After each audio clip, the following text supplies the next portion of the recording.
Dernièrement, nous avons vu les différents ensembles de nombres. Dans ce chapitre, nous allons nous concentrer sur les nombres rationnels. Là-dedans. Donc, si tu ne souhaites plus te faire bastonner par les fractions, tu sais ce qu'il te reste à faire. Mais d'abord, quelqu'un peut effacer le tableau. Will you keep quiet? Child.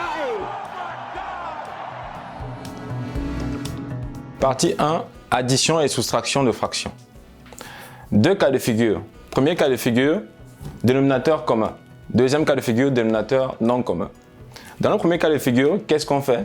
On additionne ou on soustrait les numérateurs. Répète après moi. Quand j'ai deux fractions à additionner ou à soustraire et que les dénominateurs sont communs, je m'intéresse uniquement aux numérateurs. Donc, je les additionne ou je les soustrais. Qu'est-ce que ça donne ici? On obtient le dénominateur commun est conservé et je m'intéresse que aux numérateurs et voici ce que j'obtiens. Si on applique ça aux exemples qui sont sous-dessous, qu'est-ce que ça donne? Ça donne moins 2 plus 9 au numérateur. Le dénominateur, j'y touche pas. 7, 7, donc 7 ici. Ce qui me fait après 7 sur 7, que je peux après simplifier et puis ça me fait 1. Ici, pareil, longue barre, je remets le dénominateur, 1, 1, ça fait 11. Et en haut, 2, le signe est là, moins 5, et ça me donne moins 3 onzième. Deuxième cas de figure, les dénominateurs ne sont pas communs. Dans ce cas, il faut essayer de ramener les deux fractions au même dénominateur. Deux méthodes s'offrent à nous. La première méthode est celle que la formule va nous donner. A fois D plus C fois B, le tout divisé par le produit des dénominateurs qui n'étaient pas communs à la base, B fois D. Et ensuite, ça se résout de manière assez naturelle. On applique ça à cet exemple-ci. Qu'est-ce que nous avons? 18 fois 5 moins 11 fois 7 sur 7 fois 5.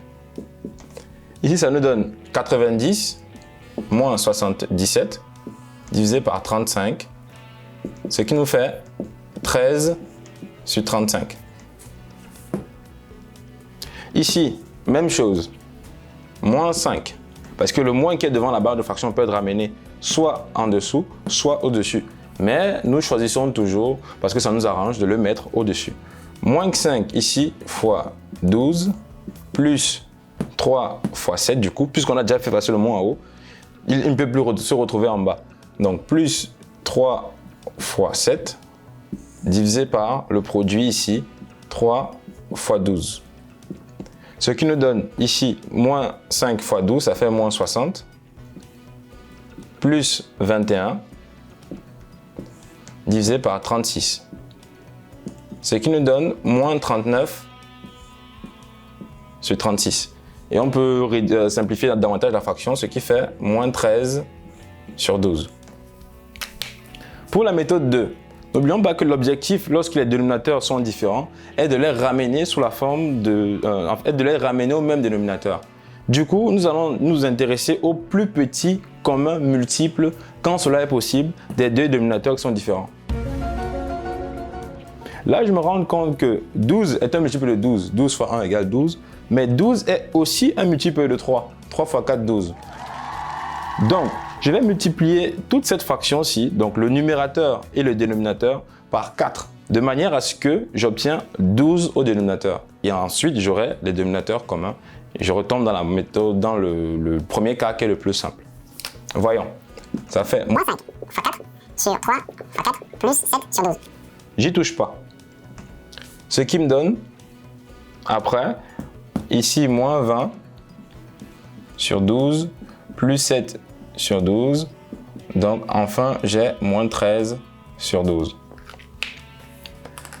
Et ça, c'est quelque chose que vous pouvez refaire après avec plusieurs autres fractions. Chaque fois que vous aurez deux fractions à additionner ou à soustraire avec les dénominateurs différents, il faut d'abord vous intéresser, connaissant bien sûr votre table de multiplication, à savoir quel est le plus petit commun multiple des deux. Parce qu'il se peut que, effectivement, l'un des dénominateurs soit en effet un multiple de l'autre dénominateur, donc le dénominateur de l'autre fraction. Dans ce cas, la première chose à faire, c'est de multiplier le numérateur et le dénominateur de l'autre fraction, de manière à obtenir le même dénominateur avant d'aller plus loin dans les calculs. Autrement, retomber sur la méthode 1 et l'appliquer, juste ne pas vous tromper avec les signes et les multiplications, vous aurez de bons résultats à la fin. N'hésitez pas à poser vos questions, rendez-vous dans la partie 2.